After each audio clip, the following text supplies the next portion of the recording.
Oi pessoal, vocês já estão se preparando para o carnaval, mas não saiam daí, porque a gente tem muita coisa boa para mostrar para vocês. No programa de hoje, nós encontramos novamente o Dr. Ricardo Reis para uma entrevista e dessa vez sobre a raiva. Temos também um papo muito gostoso com a Érica Peron, fotógrafa de animais. E para encerrar, uma entrevista com a doutora Miriam sobre saúde bucal. Mas tudo isso depois do nosso intervalo. Não sai daí!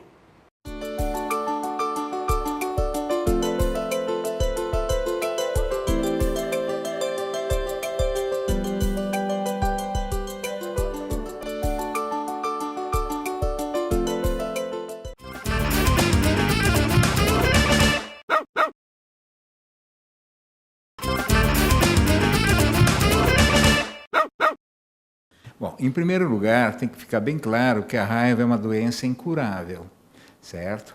Daí a importância da prevenção, porque como não existe um tratamento eficaz, os casos de sobrevivência são raríssimos. Então, nós temos que nos preocupar com a prevenção, certo? Então, a raiva existe dois tipos de raiva, epidemiologicamente falando. Uma delas é a urbana, no caso das cidades, e existe a raiva rural. A diferença é que na raiva urbana, normalmente, quem dissemina, quem propaga a doença são os cães e gatos. E no meio rural, então, são os morcegos hematófagos. Uma dúvida que mesmo não tendo ainda o diagnóstico de que aquele animal está com raiva, uma vez ele tendo mordido, ou um animal, uma pessoa, quais os primeiros procedimentos que a gente deve tomar, tanto com quem mordeu, como com quem foi mordido? Ok. O animal que mordeu uma pessoa tem que ficar em observação durante 10 dias, tá? Independente dele ter sido vacinado ou não. Vacinas, não existe vacina 100%. Então, mordeu, tem que ficar em observação durante 10 dias. Se esse animal não for vacinado e for um animal desconhecido, a pessoa deve procurar imediatamente um posto de saúde, auxílio médico, para tomar as providências e fazer as vacinações preventivas. Se o animal for vacinado e a mordida não for perto da cabeça ou na ponta dos dedos, então pode ficar aguardando durante 10 dias. Se nesses 10 dias esse animal estiver normal, então esquece o episódio. Doutor, e quais os sintomas, tanto no homem como nos animais? Classicamente, no homem, é a hidrofobia. Mas antes de ocorrer a hidrofobia, começa uma dor de cabeça, a pessoa tem uma dor de cabeça, tem sensação de dormências, né, nos membros, e depois, então, vem a clássica hidrofobia, que é o medo da água. Inclusive, a raiva tinha como sinônimo hidrofobia, porque no ser humano causa essa ojeriza, essa repulsa à água. Isso não ocorre nos cães. Os cães não têm hidrofobia. Doutor, quanto tempo leva a evolução dessa doença, desde a contaminação até o último estágio? E o último estágio, já que o senhor disse que ela não tem cura, o último estágio é o óbito?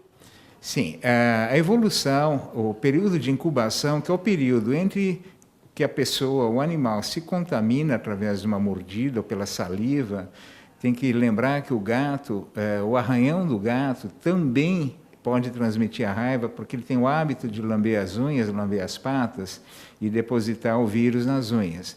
Então, desde a mordida, o arranhão de um gato, esse vírus que foi inoculado na pele da pessoa, ele procura primeiro uma terminação nervosa, e é através do nervo que ele vai em direção ao cérebro. Então, enquanto ele estiver, quanto mais longe do cérebro, maior é o tempo de incubação. Por isso que uma mordida no rosto, né, é uma mordida considerada grave, não dá muito tempo de você aguardar para ver a evolução do cão. Se trata logo. Então, quanto mais perto da cabeça, mais rápido aparecem os primeiros sintomas. Isso, na literatura, citam 6 meses, casos até de 6 meses de evolução entre a mordida e o aparecimento dos sintomas. Mas, normalmente, é bem menos, semanas e no máximo 2, 3 meses.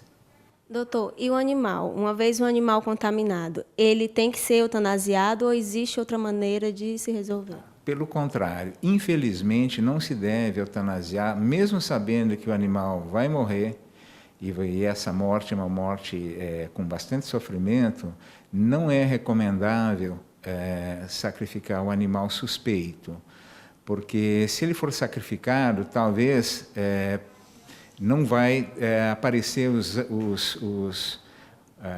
corpúsculos de Negri que são usados para identificar, o laboratório identifica a raiva através dos corpúsculos de Negri.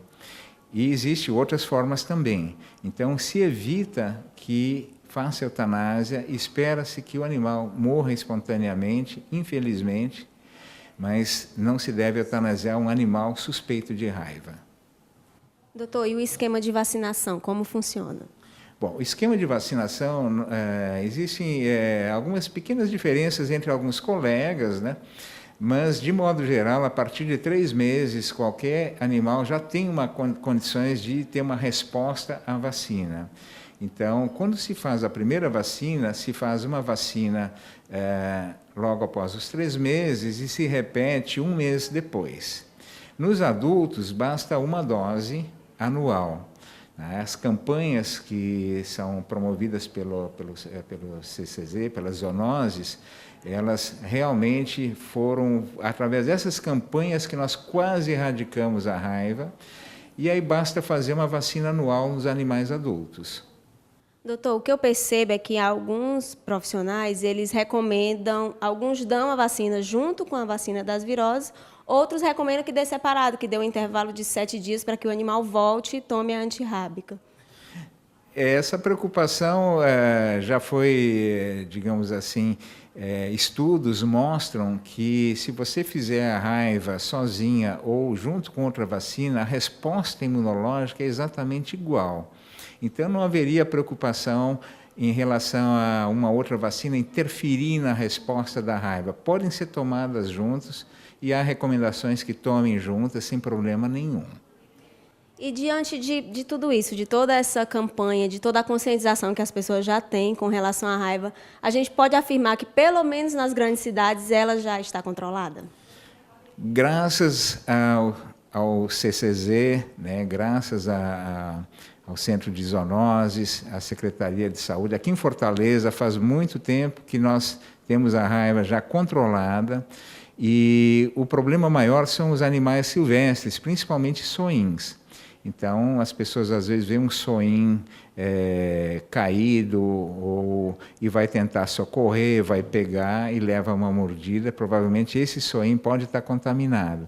Então, em termos de cães, graças às vacinações, que a população nesse ponto, né, tem sido bem responsável, tem levado os animais para vacinar, e isso fez com que a raiva no Ceará, em Fortaleza particularmente, ela está praticamente erradicada, mas isso não deve servir para, como se diz popularmente, baixar a guarda. Temos que, toda vez que tiver campanha, vacinar os animais, tá? A vacina ela é altamente eficaz, raramente tem algum efeito colateral, então devemos incentivar e continuar as campanhas que deram esse resultado, que é praticamente o controle da raiva aqui em Fortaleza.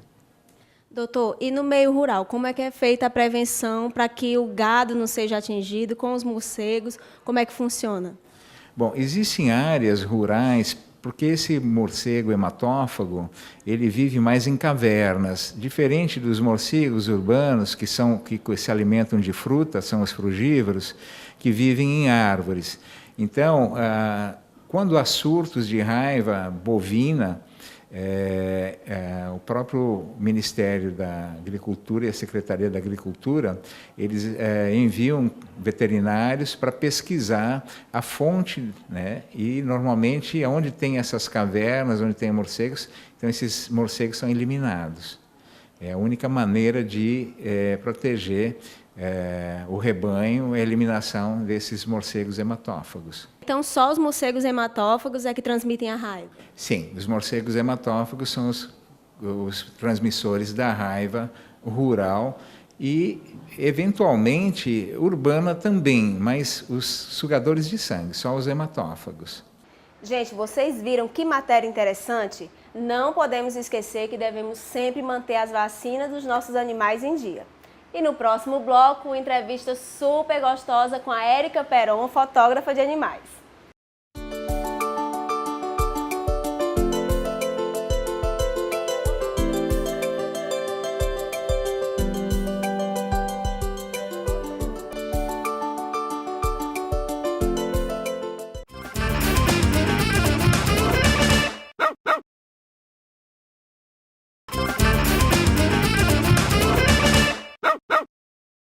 Érica, quando foi que surgiu essa ideia de uma publicitária parar o que está fazendo e fotografar animais?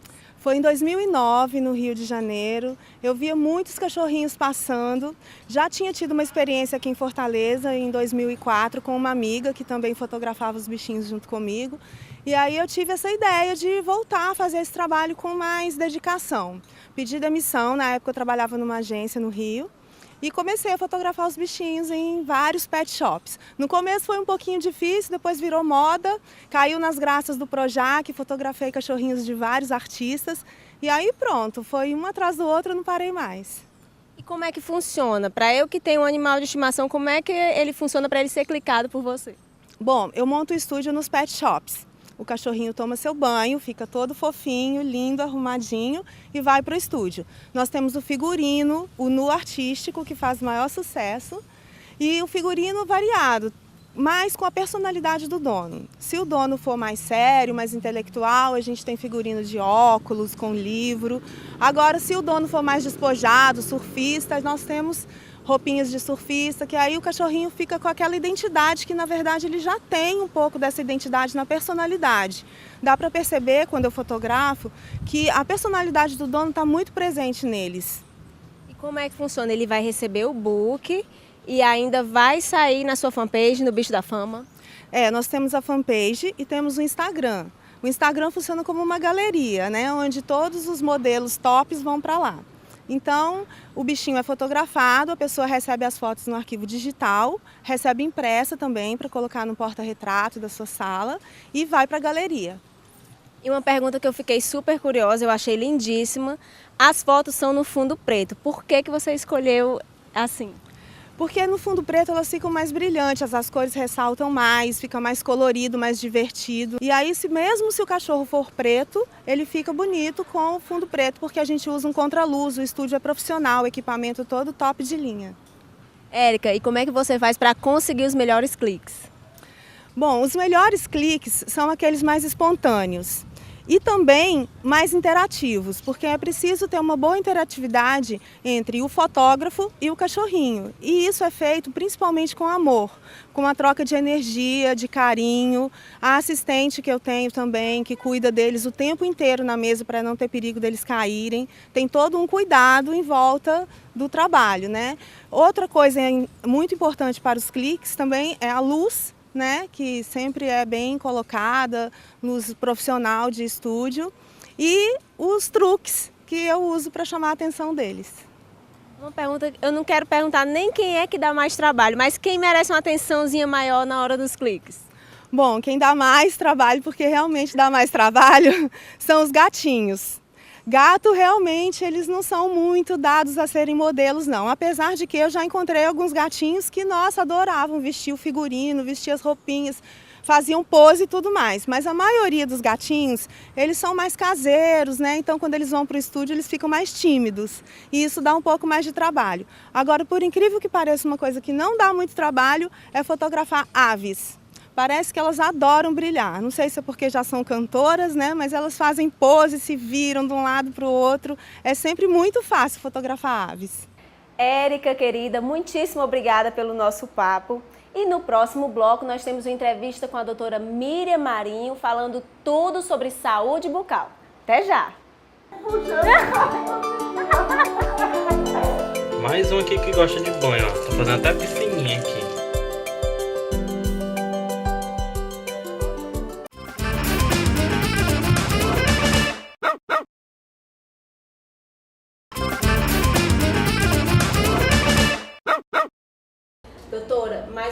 muitíssimo obrigado por nos receber. E a minha primeira pergunta é exatamente por que eu devo ter tanta atenção com a saúde bucal do meu bichinho de estimação. Qual é a importância de tratar a boca? Só tem uma palavra para lhe dizer. Quem não trata a boca do animal, o animal morre. Mata. A doença periodontal mata. Quem não trata os dentes pode morrer. O animal pode morrer de quê? Uma encefalite, uma inflamação no encéfalo. O animal, o coração pode parar por quê? Uma endocardite, uma nefrite. Então, quem ama seu pet, quem tem amor ao seu pet, faz um acompanhamento dentário. Então, a importância qual é? O animal que é tratado evitando a doença periodontal, evitando doenças da arcada dentária, ele vai viver mais. Por quê? Porque ele não vai ter doenças que são originadas na boca, nasceu na boca, a doença está na boca, mas vai pela corrente sanguínea. Então o sangue circula, os órgãos vitais e a bactéria que está na boca chega no rins e o animal tem o quê? Insuficiência renal. Insuficiência renal mata. Doutor, e o que é que causa as doenças periodontais? O que causa a doença periodontal simplesmente é uma bactéria. O que é que faz com que você o animal não tenha doença periodontal? E até a gente também tem a doença periodontal. O que é que evita a doença periodontal? Primeiro, profilaxia dentária inicial. O animal na pediatria, ele já tem que fazer uma consulta pediatra para saber como é que faz para que o animal não tenha doença periodontal. É cálculo? É cálculo, é tartarectomia? Não. Uma coisa é a tartarectomia, a doença periodontal é outra. Quem vai diagnosticar a doença periodontal é a pessoa que tem equipamentos e tem a rotina. Então, como é que faz para evitar a doença periodontal? Você me perguntou. Consultas anuais. Uma vez por ano, vem para um especialista e profilaxias feitas com produtos especializados. E também a escovação diária. Como é que faz para escovar? Tem que escovar todo dia. Chegando aqui, tem animaizinho que chega aqui no consultório que eu escovo, ensino a pessoa a escovar. Se você escovar o dente todo dia do seu animal, você evita doença periodontal. Até rimar e... Doutora, e eu em casa com meu bichinho de estimação, como é que eu posso fazer uma pré-avaliação para saber se ele já contraiu alguma doença, se está iniciando uma doença periodontal? Um espirro, um animal espirrar e tossir, já pode ser o início de uma doença periodontal em um dente. O canino, é que esse dente maior aqui, dá para ver aqui, tá? O canino. Então, a doença periodontal começa com um cálculo dentário. Então, ele invade aqui a parte da gengiva e também pode invadir a parte do palato, que é essa parte aqui que é difícil de escovação. Quando o animalzinho vem fazer um exame clínico odontológico, existem dois exames. Existe o animalzinho parado, sentado, sedado. E existe o segundo exame, que é feito quando o animal está dormindo. Porque, olha, fica difícil você ter o diagnóstico só olhando. Mas, como você me perguntou, o diagnóstico definitivo, quem vai dar é o médico veterinário. Mas em casa já começa o quê? O dente fica amarelado, fica aquele mau hálito horroroso, bafo de onça mesmo, sangramento na gengiva, espirro, secreção nasal e tosse. A doença periodontal, ela é uma doença silenciosa. Doutora, e a questão dos tártaros? Eu tenho sempre que estar vendo essa questão da remoção dos tártaros, ele influencia também na questão das doenças? Como eu falei, a bactéria, ela inicia o quê? A formação do biofilme. O que é o biofilme? Quando a gente esquece de escovar os dentes, forma-se o quê? Uma camada pegajosa, uma camada grosseira no esmalte do dente. O cãozinho, ele não sabe dizer e ele não tem noção. Então, na hora que forma-se esse biofilme, começa a formar o quê? O cálculo dentário. Aquele cálculo dentário, você não pode deixar invadir a gengiva. E quando invadir a gengiva, você tem que saber, tem que ter aparelho para fazer uma radiografia e tirar aquele cálculo dentário. Ah, mas eu faço tartarectomia todo ano e meu cachorro continua com mau hálito. Por quê? Porque tem um dente lá atrás, no céu da boca, na região palatina, que tem o quê? Tem uma fístula. O que é uma fístula? A doença periodontal destrói o osso do dente, destrói o osso da maxila, destrói o osso da mandíbula. Por isso que o animal tosse. Por que ele tosse, espirra? Porque existe uma passagem, existe uma fístula. E essa secreção que está na boca vai para a narina. Como é que faz o diagnóstico? Com a sonda periodontal e com a radiografia. Por isso que tem que ter cuidado. Fez uma tartarectomia? Tudo bem, parabéns. Agora procura saber se ele tem doença periodontal. Porque a doença periodontal, ela é silenciosa e ela mata. Doutora, tem uma pergunta que algumas pessoas já me pediram para fazer para a senhora. A questão do mau hálito, ele é proveniente somente da boca ou pode ser algum problema de estômago, algum problema que não seja exatamente na boca? Na boca e na língua também. Na boca e na língua. E assim, a questão que a gente vê aqui, pouco se fala sobre a saúde bucal dos animais, a gente não vê tanta gente abordando. Eu queria que a senhora dissesse um pouco do serviço que a senhora oferece aqui com relação à odontologia. Nós fazemos profilaxia para não ter acúmulo de cálculo dentário. Nós fazemos tratamento periodontal, coroa dentária, aparelho dentário. A gente coloca, porque tem animaizinho que nasce que um dente fica batendo no outro. E a partir do momento que vai batendo a coroa do dente com a outra coroa do dente, um em cima do outro, que a gente chama a mordida turquês, o que é que acontece? Há um desgaste.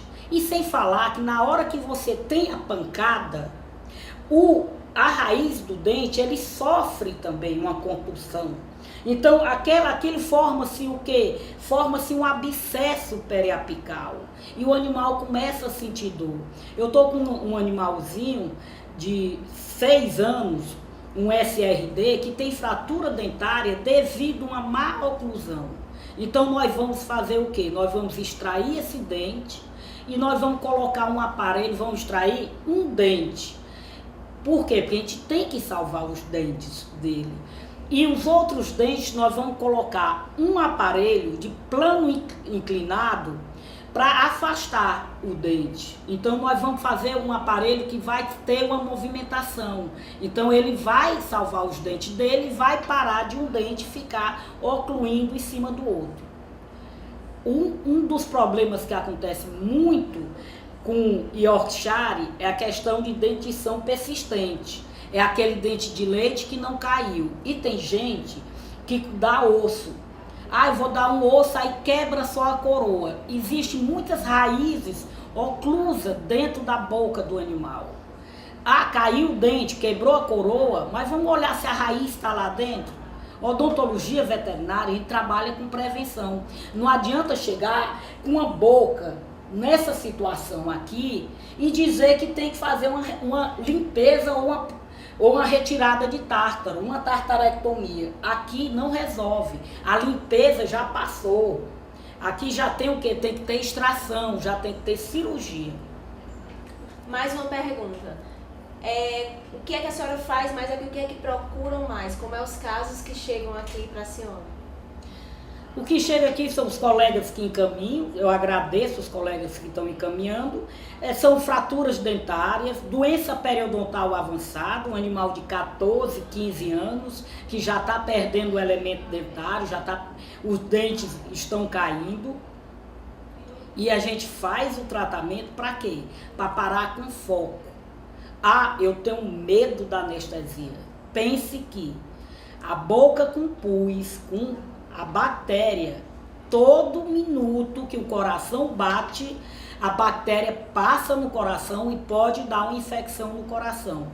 Na hora da anestesia, uma anestesia é segura, que é com anestesista, um especialista, você vai ficar com o coração apertado só 1 hora e meia. Não tem problema nenhum, você sai, relaxa e volta e recebe seu animalzinho. Então, o que eu fico mais feliz é quando eu atendo o idoso e o idoso vem de 6 em 6 meses e não precisa mais extrair dente. É a alegria que eu tenho. É um animal chegar e eu dizer, um filhinho, que um cachorrinho é nosso filho, eu tenho vários filhos, e dizer, olha, não vai precisar fazer nada. Parabéns, a escovação está ótima. É isso o nosso objetivo aqui no Odontopet Vet, é que evite que o animal sinta dor e que não necessite ficar extraindo o dente. Tem que conservar os dentes limpo e cheirosinho. Para encerrar, doutora, eu só gostaria que a senhora desse um recado para as pessoas que querem realmente, a partir de agora, começar a se preocupar com a saúde bucal, mais ou menos assim, alguns pontos básicos para manter o cachorro saudável. Não, a notícia boa que eu tenho para dar para todos é que que nós estamos lançando um plano de saúde dentário aqui em Fortaleza. Quem ama, cuida. Gente, vocês viram o quanto é importante a gente ter uma atenção com a saúde bucal dos nossos pets? É isso aí. A TV Pet Show vai ficando por aqui. E se você quiser participar do quadro Meu Pet é Lindo, envie uma foto do seu animalzinho para o nosso WhatsApp que ele vai aparecer aqui na TV Pet Show. Um bom carnaval para vocês e se for beber, não dirija. Não esquece que o nosso encontro está marcado todo sábado às 9h30 aqui na TVC.